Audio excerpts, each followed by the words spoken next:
If you've ever asked, why can't I just let myself be happy?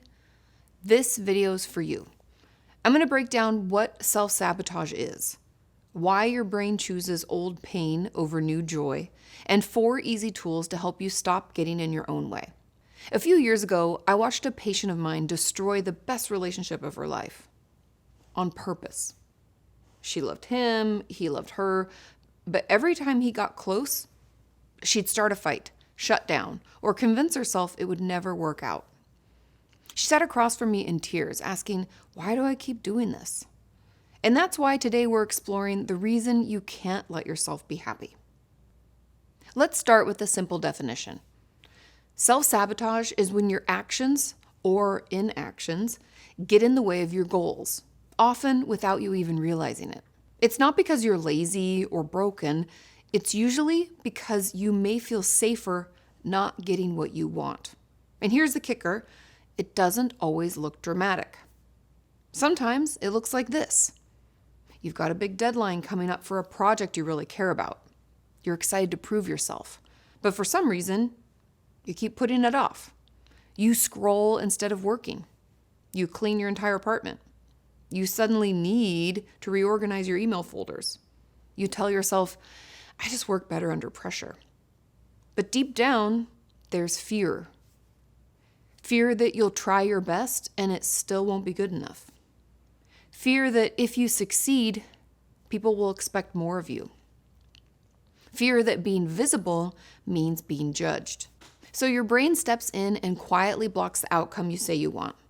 Not because you don't want it, but because it feels safer to not try than to try and fail.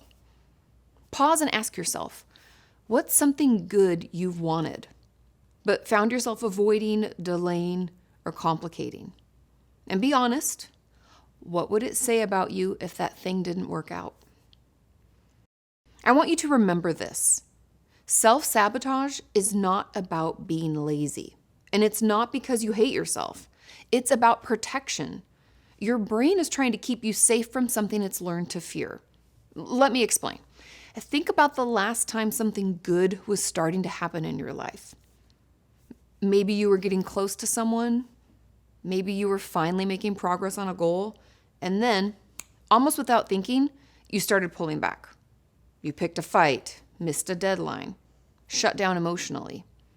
And later, you asked yourself, why can't I just let myself be happy?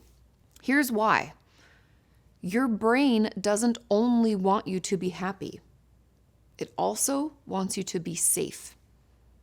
And if being visible, successful, or connected has ever felt dangerous in the past, your brain will do what it can to protect you from repeating that pain. So what looks like procrastination, avoidance, or playing small is actually a brilliant survival strategy. It says, don't shine, you'll get knocked down. Don't get too close, you're going to get hurt. Don't try, you might fail. It feels like self-sabotage, but it's actually self-protection. And here's something I personally find fascinating. The people who self-sabotage the most, they often care the most, but have learned, consciously or not, that going after what they want isn't safe. It's at this point, perfectionism and shame often sneak in. When your brain feels unsafe, it might tell you, maybe if I do everything perfectly, I won't get hurt. That perfectionism is not just a high standard, it's another form of protection. Your brain's strategies to keep you safe are usually the same ones that keep you stuck. Avoiding risk avoids rejection, but it also avoids connection. Playing small avoids criticism, but also avoids being known. If you're sitting there thinking, oh, shit, this is me, you're not broken, you're human. And you've been trying to stay safe in a world that hasn't always felt safe. So let me ask you, what is your self-sabotage trying to protect you from? Take a second, really think about it, and drop it in the comments if you're feeling brave, because sometimes naming it is how we start to take its power away. Now that you know why we sabotage ourselves, let's talk about how it probably shows up in everyday life. The real reason you can't let yourself be happy is not always obvious. It often hides behind things we've normalized, habits we've brushed off as, it's just how I am. Here are the most common patterns I see. Procrastination. You say you'll do it tomorrow, then next week, then not at all. It looks like laziness, but it's actually fear. Fear that if you really try and it's not good enough, that'll mean you're not good enough. People pleasing. You say yes when you want to say no. You take on too much, then feel resentful or exhausted. People pleasing is not about being nice. It's about avoiding guilt, conflict, or the fear of being disliked. Shrinking to stay safe. You stay in the job that drains you, the relationship that doesn't work. Not because you don't want more, but because more feels risky. Familiar pain feels safer than unfamiliar joy. Overthinking everything. You analyze every option, every message, every possible outcome.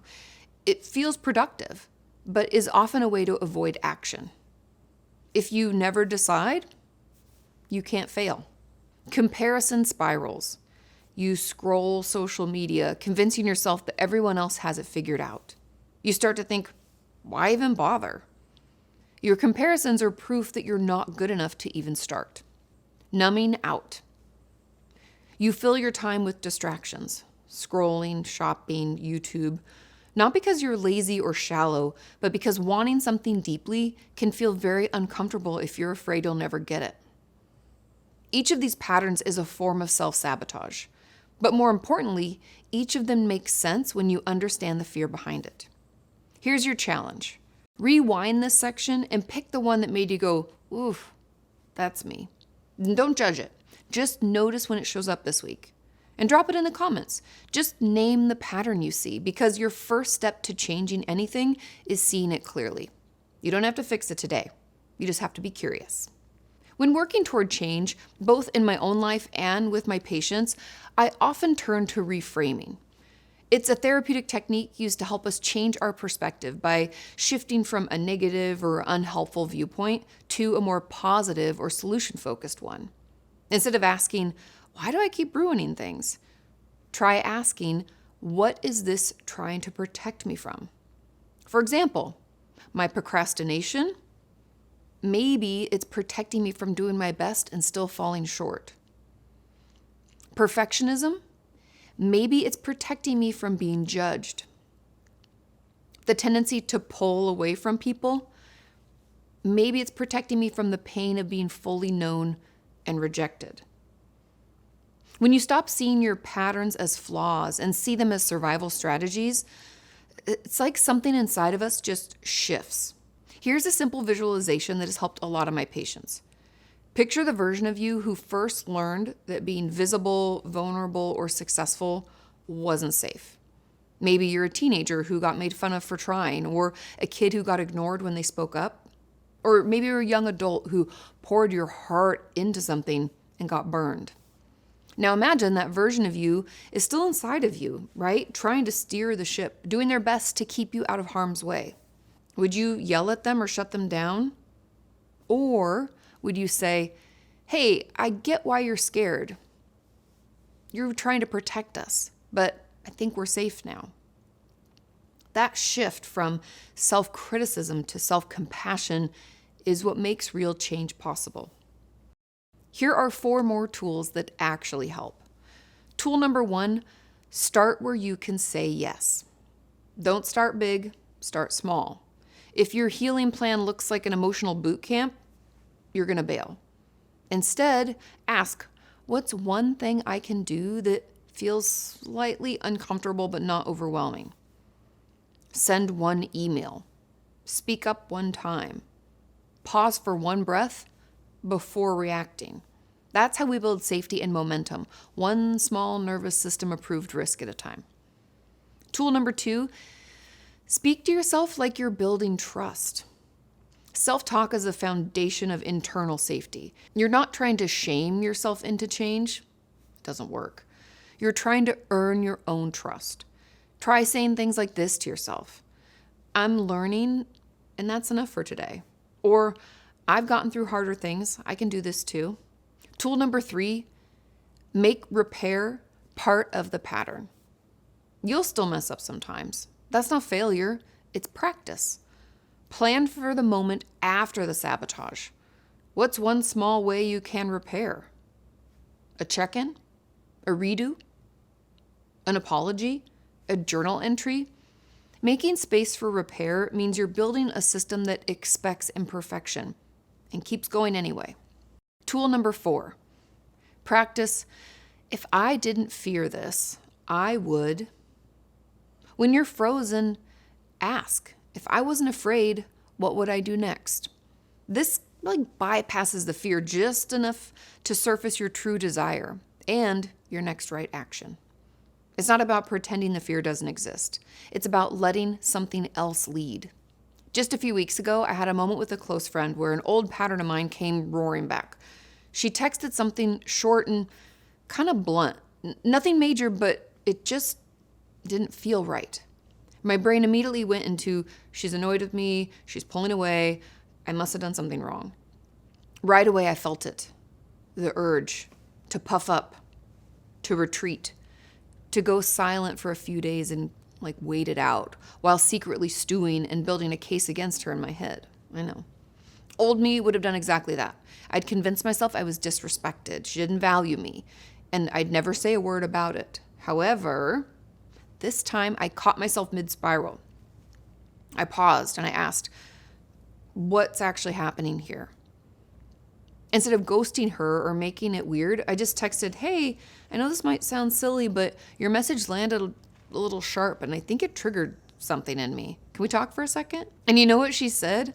Oh my God, I was literally rushing between meetings and trying to respond quickly. I'm so sorry it came off that way. Nothing is wrong.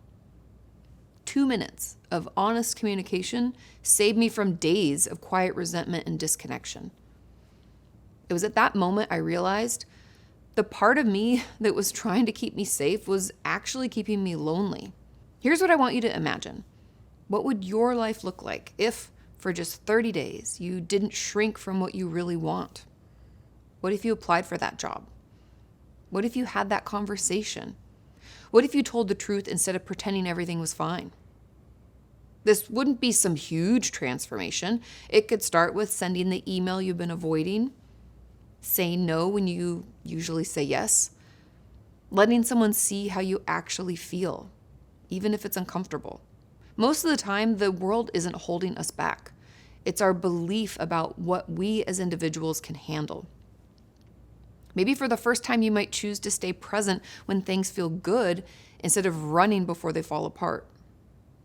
Self-sabotage doesn't mean you're lazy or broken.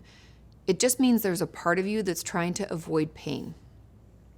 Change doesn't happen all at once. It happens in moments. When you pause, notice that old pattern, and try something a little different. This isn't about fixing yourself. It's about understanding yourself better and providing you with fewer reasons to panic.